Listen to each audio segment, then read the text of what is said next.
Good jabs from Stracey. There's the left hook, there's a following right, and Stracey finds trouble in the opening seconds, and the left hook puts him on the floor. Just the sort of trouble we thought he might have, and he's got it. Yeah, it brings back, obviously, a lot of memories, you know, when see the first round, because, you know, Napoles was always like they could really throw short punches. And I think that's what got me in the early sort of 1 or 2 rounds. Because I like to fight as a long jab, you know, and when someone gets inside and throws the short punches, it like puts you off, you know. So I had to sort of adapt after the second round and keep more closer to him rather than away from him and just jab. And it just shows you how good he was the way he threw those 2 punches, you know. You weren't badly hurt. No. You recovered well. And I think it was great the way you made that adjustment. You thought, okay, I'll stay with you inside and I'll punch with you inside, get a bit rougher. And yeah, he couldn't handle your pace in the end. No, well, what happened was you know, me having I'm left-handed anyway, so being orthodox as a left-hander is brilliant. So I tried to keep him long range, but he kept getting underneath, you know, the little head movements and then throwing the hooks and the right hands. But once I sort of got used to that, the first couple of rounds, and although he did put me down and he caught me, he didn't really hurt me in a sense that, oh, I'm not going to get up, you know. So John's got it all to do, and everything's against him, including this great champion whom Stracey applauds as he comes to the ring. How hostile was it? Yes, quite hostile. Quite hostile. The thing is, with the Spanish, especially Mexicans, they're very much their own people, you know. They don't like anyone winning against them who's foreign, you know, comes over. Yeah. They hate that. And I was told that. And I remember when I boxed in the Olympics in Mexico City, and we actually went to that bull ring one afternoon to see the you know, all the bulls fighting and everything. And I tell you what, we walked out and I turned around and said to Johnny Cheshire, you remember Johnny Cheshire? And Mickey Carter, Terry Waller, Chris Finnegan, we all went. And I said to them all, I said, I tell you what, I said, I'm never going to go to a bull ring again. And the funny thing was, I used to go to Spain every year, play a bit of golf, and I never went to a bull ring. And then when the world title came up, it was in a bull ring. So I had no choice to go there. But yeah, they can be very hostile, the Spanish. For some reason, they always will be. They still are. But I think with the fight, you know, I knew I could win. I sparred him 3 years earlier, like I said, when he fought Ralph Charles. And I remember Lawler saying to me, what I want you to do in the last round, I sparred 4 rounds of him. He said, just jab him. He said, just jab. As if your right hand's not there, just jab. So I said, okay then. So I just jabbed and, you know, I was catching him. And then when we got in the car to go back to our place, he said, I said to him, why did you just want me to jab? He said, because I think if ever you box him, that's what's going to win you the fight. Because the way, you know, being left-handed as well. Because I started off at southpaw and I didn't like it, so I had to turn around. And and that was the best thing ever. And so, you know, once he said that, Lawless, I knew that's what it was. But obviously, the first couple of rounds always dodgy, as any fight can be. I mean, look how many fighters can be knocked out in the first round, but then they can come after that and go through and win. And that was what happened. But yeah, very hostile, very, I mean, funny enough, when I got in the ring, they were booing me and, you know, and I didn't like that. But when Napoles got in the ring about 10 minutes later, because they put you in there to frighten you, I walked over to him and I shook his hand. And to see the round of applause I got was incredible. 35-year-old Jose Napoles, who has on and off held the World Welterweight Championship since 1969, one of the all-time great champions. And then I clapped him. And it was, you know, I mean, look, he's one of the greatest fighters probably the WBC and the world has ever seen. And I'm, you know I got him at the right time, I would say. But you've just got to go in there and do your bit, Ben. You know, you can't do any more than that, you know, no matter who it is, if you get a world title fight, it's no good saying, oh, you know, he's too good for you, because if he was too good for you, you wouldn't be getting a world title fight. And Stracey puts it all in, punch after punch, and he's been pulled off because that's too much for Napoles, and Stracey has won. You didn't get an easy world title shot. Neither did you get easy defences. Well, you had Hedgeman Lewis. I know. The Hedgeman Lewis was a terrific fighter. Funnily enough, I saw him. It's a true story. This I saw him later on after the sorry, what am I talking about? It was the couple of nights after. He stayed in London, and we went out and had a little chat. And he said to me, he said, "You know what, John?" He said, "You can hold on to this title for as long as you want." He said, because, you know, and then we talked about Palomino, and he said, "I had a draw with Palomino." He said, and you'll beat Palomino. Yes. And we all know what happened, but you know, there is a lot behind that fight with Palomino, which will go in the book. I'll never talk about it now. I shouldn't have had that fight when I did. It should have been much later. But you know, it happened, and I got beat. But you know what? Palomino, I speak to Palomino quite a lot, and you know what? He's one of the nicest guys you could ever meet. He's a wonderful, wonderful guy. Yeah. And to, you know, to boxing that time, I mean, I wouldn't like to be boxing today. I tell you now, I would not like to be boxing today. I mean, okay, for the money, you get the money today. Well, because I tell you for why. When we were young, you had to have a big amateur career, right? You had to sort of win everything you could, which I did as an amateur. And then you had to have you had to have your 100 and odd fights to push you up there. And then you have to have your professional career, and you don't get a British title fight till like 25, 30 fights. But now, in all honesty, most of the fighters now can get a world title fight within 10, 12 fights. They don't necessarily have to have a long amateur career, and they don't have to have as many fights as we had. So it's a lot easier today in respect to what it used to be. I mean, 15 rounds, now it's 12. They can have something to eat 2 days before where we couldn't. So there is a lot to it. But I tell you where I get annoyed, Ben, and this really annoys me, is now what's happening with fighters like Tyson when he fought what's the middleweight's name the other week, you know, Roy Jones, yeah. And you know, just coming out of retirement and just doing a few rounds and getting millions and millions for it. But the other side of it, which annoys me, is the McGregor side of it, and this Conor Paul or whatever. Jake Paul or something. I mean, never fought in their lives. Never done nothing. Never done the hard work we had to do. All he's done is become an Instagram hit. And now they're saying now that if they have 2 or 3 fights and do well, they can fight for a WBC or a WBA title.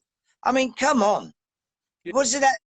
We're losing the plot. What does that do to us? It makes us feel inferior, because you must think to yourself, a lot of fighters, well, hang on, I've done a career all my life and I've never had a world title shot. Now, these guys who've never boxed in their lives have a couple of these staged fights, and they're going to have a world title fight. It's honestly, it disgusts me. It really does. And John, in your era, if you were boxing today and you were welterweight, you could have sat on that title for several years. Possibly. Picking and choosing, or possibly, and making big money.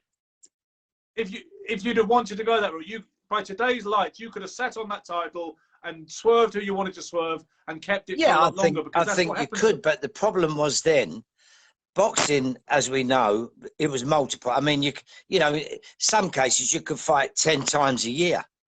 Well, you can't do that today. Yeah. You know, I don't mean today because of the problems, but that doesn't happen anymore. I know what you mean. Yeah, and the reason they don't have to fight every day is because they're getting good money now. So they don't, you know, when I say every day, sorry, they haven't got to fight every couple of months or so, because they're getting decent money. So they don't have to do that. When we boxed, my first fight, I got 170 quid. So you had to fight on a regular basis to earn money. Now, of course, it's a lot different. They're getting sponsorship, stuff like that, which we never got. You know, they're getting pay-per-view, which we never got. So they're lucky in that way. And I don't decry anyone getting big money for boxing, because we all know one fight and that could be it. You could die, you could have problems, you could have injuries and never fight again. So money then would be important. But the point I'm making is, it's not, I don't think it's nowhere near as hard as it used to be. And the reason I say that is because they're only having 10, 12 fights to get into a position now. So that's my regard for it. Talking of the old days, my friend Danny Doyle has a question for you. He says, how did you get on with Mickey Duff? What was your relationship with, like, your kind of dynamic? You can read that in the book. Right, so you're writing a book. Yeah, it will be out by the end of the year, but it's because of all this problems we're having. It's very difficult to. I mean, it's almost done. That's not a problem, but it's getting you've got to meet the people who's going to deal with it. I've got to go down to London to do it, and I can't go yet, you know, because of the problems there are. Yeah. So it's all to do with that. But now, Mickey Duff, I mean, the one thing about Mickey Duff, he got you the fights. That's not a problem, and you know, he done all right. But I think years ago, he and other people had too much influence in boxing, and I don't think you should have that influence. They shouldn't be, you know. They called it a cartel. Well, it was a cartel. It was a cartel. There's no two ways about that. And in fact, if you go back to 25, 30 years ago, there's actually things on it saying it's a cartel, and they name the actual people in the cartel. So, you know, but that's all, as I say, that's all going in the book when I'm ready. But one thing with Mickey Duff, he could get you the world title fights, and he had a big influence there, because he was a good ducker and diver, and he knew the game. But you know, he was, in some cases he was good, some cases he was bad. I think for the start of me, he was good because he was with Lawless and they was all together. But later on, it just, you know, it didn't work, and so I just packed in after that. John Doyle wants to know what your celebrations were like in Mexico City. Well, I'll tell you a funny story. The celebrations were, we tried to go to a bar. There was about 25 of us, and we tried to go to a bar, and they wouldn't let us in because they recognised me and said, no, you're not coming in, you beat Napoles. And then we went to a club, and they wouldn't let me in. We went to about 3 or 4 places, and they mentioned, you know, John's just won the world title, they all want to drink. No, not coming in. He beat Napoles, our hero. He's not coming in. So we went back to the hotel and had a drink in there, and really, and it was great. Yeah. I mean, yeah, it doesn't really matter as long as you get a drink. Well, it was. I mean, they was all lucky, lovely, and we had a great time after that. And then the next day we had the big meal, as we do. And that was great, not nice. But you know, in them days, Ben, this is a funny thing. When the people come to see me, it was only about 24, 25 people, because in them days, and this is the difference. In them days, going back to 46 years ago, right? Now that's a long while, 46 years. It was actually about £350, nearly £400 to go. Now, if you work out £300 to £400 today, going back, it's about 3.5, 4 grand, 5 grand. Yeah. In that money. Now, today anyone can go because it's so cheap. You can go for like a 2.5 grand. So anyone can afford that. But when I was boxing, the equivalent of 3 to 3.5 quid, £350 was about 4 grand. Today's money, see what I mean? Yeah. So because they didn't have it, so it was only people elite and people who had a few bob could go. That's why I didn't have many fans. Yeah. If it had been today, we all know, bloody hell, Arthur Bethnal Green would have gone. You know, that would have been the difference, because wherever I boxed, it was always a full house. You know, I mean, they used to say you could rob Bethnal Green when John A. Stracey's boxing, all the people, because everyone's out watching him. So it must have been some home. sorry, when you got home. It must have been some home. oh, it was fantastic. Yeah, we had a drive-through in London, around the old Repton Club where I used to be, and then we had a drive-through where I used to work. Then we went to Bethnal Green, past the pie mash shops where I always was as a kid, and then to near York Hall, where the town hall was, where I had where we had lunch with the mayor, the Lord Mayor of Bethnal Green. So yeah, it was lovely, really, really nice. Well, you talk about Bethnal Green, and I know you're a Repton boy. Can you tell me? I want to know something. Did you ever see Tony Burns box? Yes, I did. I see him box Ken Buchanan. Oh my God! Yes, tell me about that. Well, that was at Manor Place Baths. They fought, and Tony. And McTaggart. Yeah, McTaggart was there. So he boxed the referee, Larry O'Connell. But Burnsy and Buchanan, people say, you know, the folklore is that Burnsy was robbed or was very unlucky. How did you see it? Do you remember? I do. I'm not sure if it was 1-1, if they boxed 1-1, if it was 1-1. But I know Tony, when I went to see Tony, I thought he'd won the fight. I thought he'd just won it. It was a very tough fight. But Ken Buchanan, I've got to say, he was my favourite British fighter. I love Ken Buchanan. I used to spar him. And he was a revelation. He was. Do you know what I liked about him? He was completely his own man. You know, and I remember, on the same day I sparred with Napoles, I sparred with Ken as well in a different gym. And when I was speaking with Ken, he got out of the dressing room a little bit late, waiting to do a bit of sparring with me, and the press was there and everything. And I turned around and said. I said, they were going on about you being a bit late. And you know what? I love what he said. He said, hey, listen, do you think I worry about them? I'm the world champion. They wait for me. I don't wait for them. And you know what? I could understand exactly what he was saying. I understood that because all the times you're trying, you're all nice to people. But when it comes to what you've done to it, you just say, well, look, I've done that. I'm not bothered about being a bit late. Let's get it right. So no, Ken was brilliant. Ken was fantastic person. A lovely boxer. There's a gentleman twice now. He wants to know your views on Colin Jones, who was another welterweight and Eddie Thomas fighter.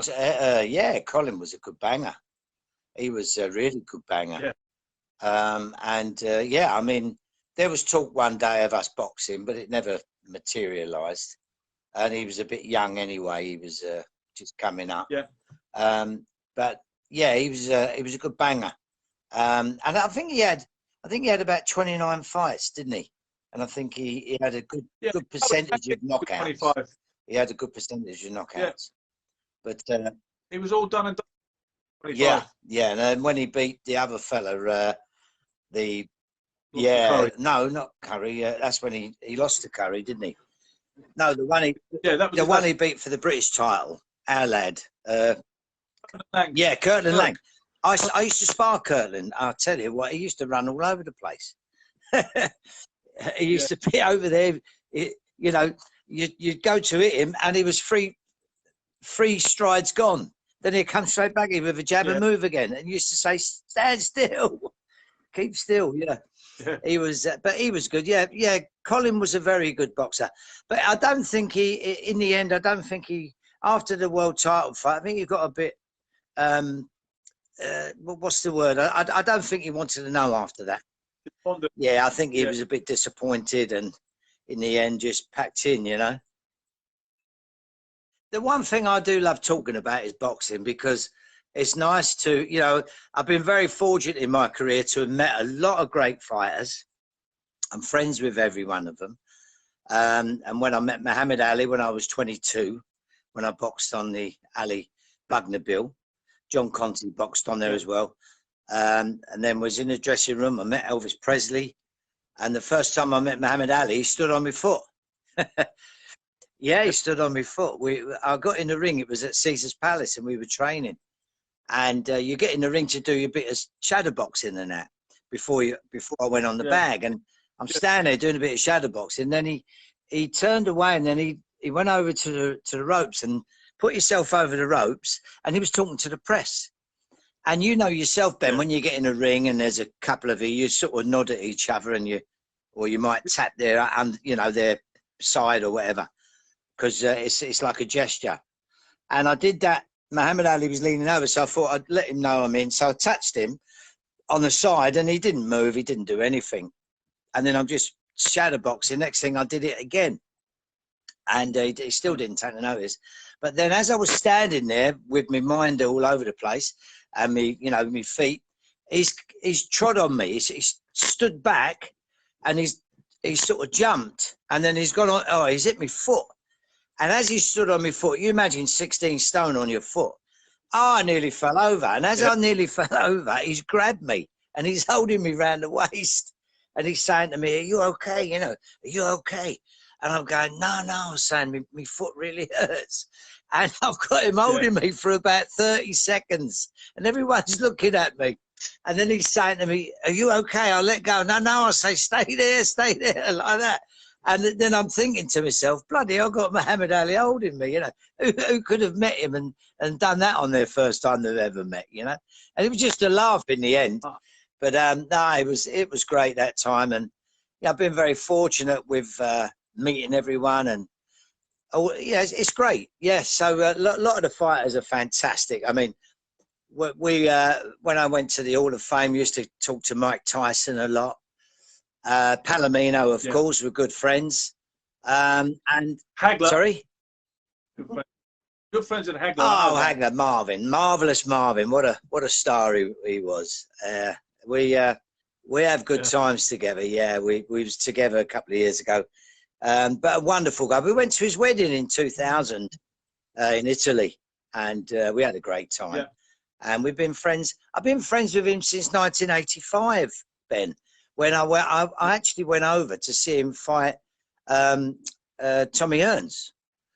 And and I went in his dressing room on the fight, and then we got friendly in there, and then obviously won the fight, and the next day we were sort of talking, and then it was a few years later that he came over to England, and then we were friends from there. So it's like 30 odd years, and we're still keep in touch with him now. We send each other,